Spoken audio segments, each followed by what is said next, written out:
Hi guys, this is Caleb, and today we're going to do a bit of Q&A caving. I recently asked for questions on the VintageBeef Fan Server Reddit. If you have not checked it out already, checked it out. And I tweeted it and I put out a video on it, so if you didn't get at it, ask a question and you wanted to, sorry. And, balls, this cave doesn't go anywhere. Okay, let's redo that intro. Okay, we're actually right near my base now, and I've already explored this cave a bit, but I want to explore it some more, because I think there is more. So let me kill this creeper, and then Oh, no arrows! Ow. Okay, well that's great. Let me read this first question. I wrote them down on a piece of paper. First question is from Drewsonofthe43. Drew, we've had him on this channel before. He's a member of the server. He says, 2 questions. What is your favorite building in real life, architecturally speaking, and can you talk about it a bit, in case it's something people may not have heard of? The building I'm thinking of is pretty damn well known, and deservedly. It's a very nice building. I'm sort of thinking about this. I love a lot of buildings, but I haven't visited them in real life, so I haven't really been able to experience them. Um, so I discounted them. I don't want to talk about buildings that I haven't actually been inside. So in architecture, getting into some theory here. Have I been down there or not? Oh. So in architecture, we are taught by Vitruvius, who was a Roman architect. He was the first really theoretical architect, I guess, that successful buildings have 3 things. They have fitness, commodity, and delight. Fitness being the fact that a building can stand up. That's pretty damn important. Hey, zombie. Um, it is... Commodity is that a building works well, and delight is that... Let me turn my game sounds down a bit. Delight is that a building looks good and feels nice. Just overall is, you know, when you see a pleasing structure, it's delightful. So I think after much, I read these questions before and I thought about it pretty hard actually. Because although I am in architecture, I've never really thought about my #1 favorite building. So it is the Guggenheim in New York. It was my favorite part about New York. I hate every other part with a passion. I really don't like New York. I think there's some more water down here. But the Guggenheim by Frank Lloyd Wright. Oh, it is amazing. In case I'll put some pictures up. I don't have any of my own, unfortunately. But it is a gigantic spiral. It's a circular building, and it is wider at the top than it is at the bottom. What you do is you enter into or you buy your ticket in, and you enter the elevator in the bottom, and then you take it to the top, and then you walk down, and it is marvelous. Because I get it a lot. I live right across from an art gallery in Toronto, and I have free access because of my school, so I go there quite a bit, and pretty much every time I go there, I get what I call art gallery foot syndrome, which is when your foot starts hurting just after like even a little bit of walking, and it's really annoying. Ooh, diamonds, and I hate it. And then with traditional art galleries where there's a bunch of square rooms, you're gonna miss a lot of stuff, inevitably. So Frank Lloyd Wright designed this museum so that... Oh, more diamonds! So that you can see the whole thing from any one place in the entire building. And then you can walk to the piece of art, and you will see every single piece of art. And it is amazing, and I love it. And it's beautiful. And Frank Lloyd Wright is my favorite architect. I've been to a lot of his buildings. Yeah, he's a genius. He was he was in his early or late 80s, early 90s when he designed the Guggenheim, so yeah, he was flippin' old. and he got to think about architecture a lot before he designed that, so that's pretty awesome. Good job, Mr. Wright. I will never do anything as good as you have done. Even your worst. His next question, he has two, is what is your favorite memory of playing Minecraft? This is also a really tough question, I think. Because Minecraft is a game, like, when you walk out of the vault in Fallout 3, and if you play Fallout 3, I'm choosing that because it's a pretty popular game, and you look at the landscape of post-apocalyptic Washington, D.C., and you go, whoa. That's sort of it's a really good moment, but it happens to everybody who plays that game because it's only like 20-30 minutes in. Minecraft is a game that constantly evolves, and each experience is totally unique. Oh man, more diamonds. Man, I'm striking rich. Get in that lava. Good boy. So, I would have to say that my next experience of Minecraft is the best one, and I wanted to touch a little bit more on this, but one of the next questions it's sort of more specific to what I wanted to talk about. I almost said Pacific. I cannot talk today. It's kind of late. Sorry, YouTube, it's dark. So yeah, I would have to say the next one, because at first, that first night, that was probably the most amazing experience, because it's so terrifying, and you have no idea what to do, and you watched all these YouTube videos in preparation, and then you finally get to try to do it, and you die 100 times your first night, and then you build something wonderful, and that's an experience in itself, because you made that thing, but it's totally different from your first night experience, so it's an amazing experience as well. So yeah, Minecraft just has so many different experiences that they're all my favorite moments. I love everything. Is that good enough for you? Our next questioner is JustVan, and he asked 4 questions, and his first one was, if your channel suddenly earned enough money to comfortably support yourself with room for great growth, would you change your career path? So if my YouTube channel became lucrative, if I magically got on the Minecraft server and could play Minecraft for a living, would I do it? I don't know. I've asked myself this a couple times, and every time the answer is, I really don't know. I like LPing. Oh, it's complicated because it's like so many people want to do that, and I think I'm more successful than 90% of Minecraft channels, which is amazing.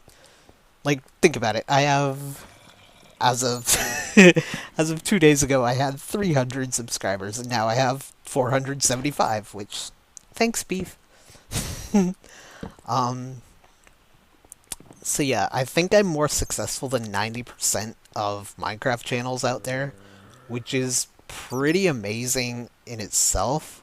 I also think that it's amazing that I've stuck around this long. There are a bunch of people on the server who have quit LPing, which I'm sad about.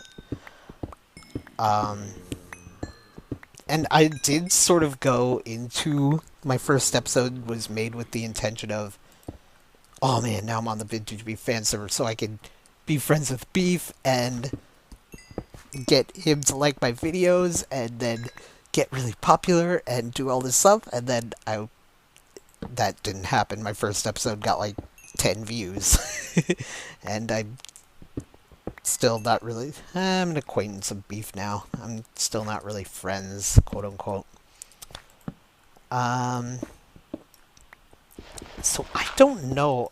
I'm getting off topic, but I really like architecture, and I would like to use that to advance my career, because that's what I want to do in the long run.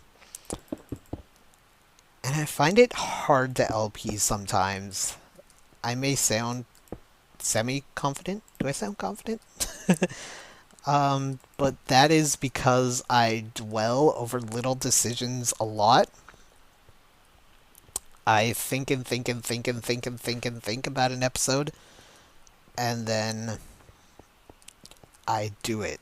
And there's a lot of thinking going on for each episode, and yeah, I don't know if I can produce content fast enough, or I don't know. There's a million little things, you know, sort of. Yeah, I don't. It would be nice to make enough. Let's put this to bed. It would be nice to make enough money, but I don't know. I'm back to square one. um. I'm trying to think of a definitive answer, and I can't really think of one. But I'll come back to that if I think of anything else. But yeah, I don't know. I'm not in the situation to do it. I think a lot of okay, going back right now. I think a lot of subscribers really motivates you. I know getting the boost from Beef recently has motivated me a bit. So maybe that would play into a factor, and I haven't really experienced that. I'd also probably get some hate, so there's that. And I've worked so hard for the past 3 years to become an architect. Well, more than 3 years, actually. Wow. Wow. Yeah, I've worked so hard to be an architect, and then to just throw all that away, that would really be sad. And I'm not sure if my parents or friends would understand that I'm making money from YouTube. That'd be awkward. Still, nobody really that I know really knows that I LP. Yeah. But the fact is that I don't know. Maybe. Depends on circumstances. Next question. This question is also from JustVan, and he says, oh, this one's easy. Bubba or Zelda? I think Zelda is, well, Bubba's Beef's dog, so, and I think Zelda is Paw's dog. At first I thought he meant the video game killer character, but that made no sense to me. So I think it's Paw's dog, pretty sure. Darn. Well, I can go down here. I don't know, I've seen more of Bubba, so I'm gonna have to say Bubba. He's a little cutie. Plus he lives in my city, so that's cool.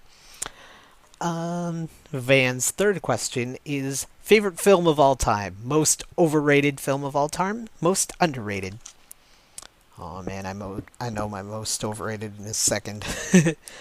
My favorite film, I have a couple. I like directors a lot, and a writer. So some directors I really like are Stanley Kubrick.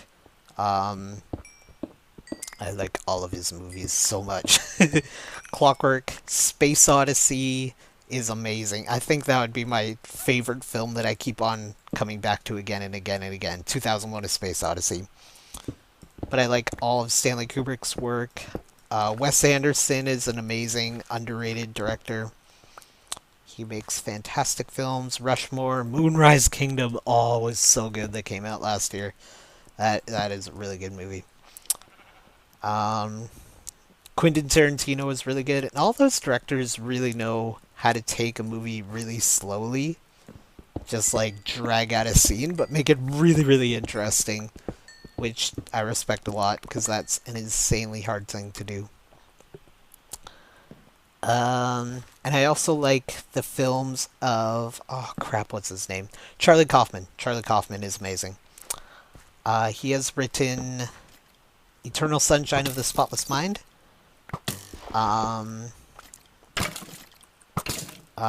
Being John Malkovich, Adaptation. One more that I can't remember, and one more that I'll touch on later. Most overrated film of all time. That is super easy, and I'm probably going to get a lot of hate for it. Because it is easily, without doubt, The Avengers. I thought that movie was so boring. It was just generic, dull plot superhero movie. Like, Joss Whedon, director. You can do so much better than this. I watched Firefly, and it was amazing. And you can do so much better than The Avengers. I know it got you a lot of money, but man, that movie was so boring. I also watched it on an airplane, so maybe that contributed, but I was bored to tears watching it. The sets were really amazing, but and costumes, whoa, those were awesome, but that movie was so boring. I hope this keeps on going. Anyways, that brings me to the most underrated film of all time, which came out in 2010. It is written and directed by Charlie Kaufman, who I mentioned earlier. It is called Synecdoche, New York, and I have no idea what it's about. It is amazing. It's about a guy who's really, really sick all the time. And there's so much. That movie is so deep, man. I sound like a total douche right now, but that movie is so deep, man. There's just so much stuff in it. It's definitely my second movie of all time behind Space Odyssey. But man, Synecdoche, he's really, really sick, and his wife splits up to him, but he's so sick that he doesn't realize it, and he wins the MacArthur Grant for being a genius and does a play, or starts to direct a play in this warehouse about the life outside of the warehouse. So they construct a full-size set of the area outside the warehouse, inside the warehouse, and then they build another warehouse in that warehouse, and then there's warehouses upon warehouses. It was like Inception before Inception, and he gets confused as to which one is real, and he has like actors playing him, and then actors playing the actor playing the actor playing the actor who plays him, and he gets confused upon the reality, and then one of the actors like kicks him out and starts directing for himself, and he becomes an actor. Oh my god, it's so good. And like, what is the time? What significance does the time 7:45 hold? And oh my god, it's a fantastic movie. I would recommend it to anybody. I watched that movie again and again and again. So that's what JustVan said, and